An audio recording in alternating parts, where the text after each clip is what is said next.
Gràcies, diputat Nuet. Ara, en nom del grup parlamentari republicà, és el torn de la senyora Montserrat Fornells.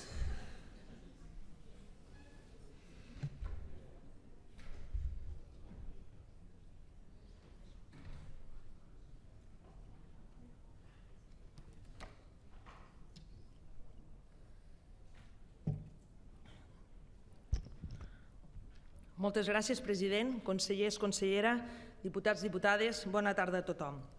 Pel que fa referència a aquest debat de la moció de Ciutadans, des del nostre grup voldríem fer esment que els Mossos d'Esquadra tenen com a objectiu combatre la delinqüència organitzada en tots els àmbits i per això s'hi destinen recursos i efectius per fer-hi front. Mitjançant estudis previs i amb criteris objectius es determinen el nombre d'efectius que fan falta en cada zona. Amb les noves promocions de Mossos d'Esquadra, que són necessàries i estan previstes la seva incorporació a l'estiu del 2019, es podran destinar més efectius als llocs que siguin necessaris i treballar per combatre les situacions i actuacions que siguin prioritàries. Tota lluita contra el crim organitzat i qualsevol delinqüència cal dur-la a terme amb la coordinació entre Mossos d'Esquadra i policies locals i establir-ne les estratègies i accions en cada una de les juntes locals de seguretat que celebrin, per tal de fer front a les necessitats de seguretat i circumstàncies de cada municipi. La Generalitat, a través de l'Agència de l'Habitatge de Catalunya, ha dut a terme en els últims anys actuacions per reduir el nombre d'habitatges públics que estiguin desocupats. Gràcies a la implementació d'un pla de xoc que s'ha dut a terme, s'ha passat d'una desocupació del 23% el 2011 a un 7,85% actual. És evident que cal treballar per oferir el màxim possible d'habitatges socials i fomentar el parc públic d'habitatges, per tal d'ajudar a les persones més vulnerables i sense llar. Són drets fonamentals que qualsevol govern hauria de fomentar. Des del govern, a través de la Subdirecció General de Drogodependències, des de fa anys s'ha treballat i s'està treballant per elaborar plans de prevenció i d'intervenció per abordar els consums de drogues i els problemes que se'n poden derivar. El consens i treball transversals dels diferents departaments, administracions i entitats són claus per abordar aquest tema. Cal seguir treballant i lluitant sempre i dedicar-hi els esforços i recursos que en siguin necessaris. Cal combatre la pobresa i l'exclusió social que fomenten la toxicomania. La prevenció i sensibilització són claus i és on hem de focalitzar les accions a dur a terme.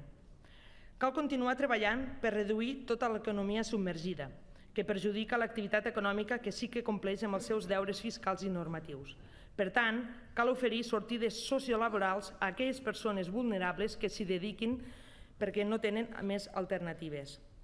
Vostès, senyors de Ciutadans, volen criminalitzar a unes persones que majoritàriament són vulnerables i no tenen altra manera de guanyar-se la vida. Algunes amb més de 10 anys vivint aquí i sense permís de residència per les restriccions a la llei d'estrangeria. Per tant, també a través del Govern d'Espanya es podria ajudar facilitant els permisos a aquestes persones i que poguessin accedir al món laboral i a un habitatge. Per això calen plans d'inserció laboral per donar alternatives a aquestes persones vulnerables i afrontar temes complexos com el top manta. De debò, creuen vostès, senyors de Ciutadans, que amb un 20% d'economia submergida el més greu és el problema dels manters?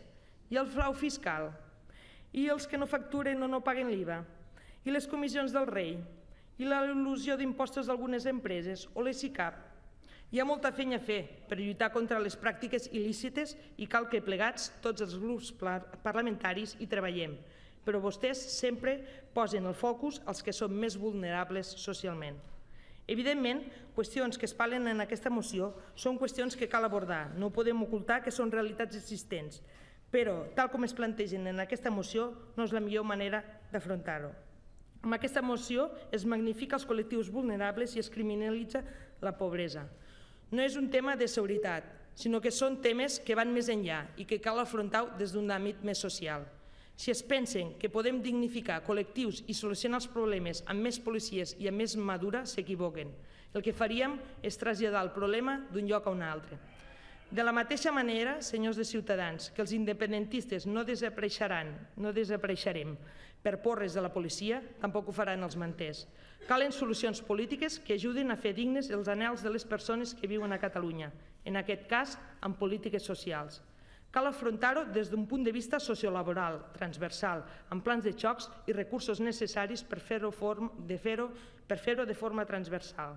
Només així podrem aconseguir la dignitat de totes les persones i ajudar els col·lectius del nostre país.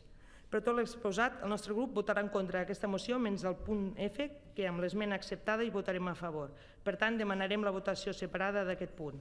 Moltes gràcies. Gràcies, diputada.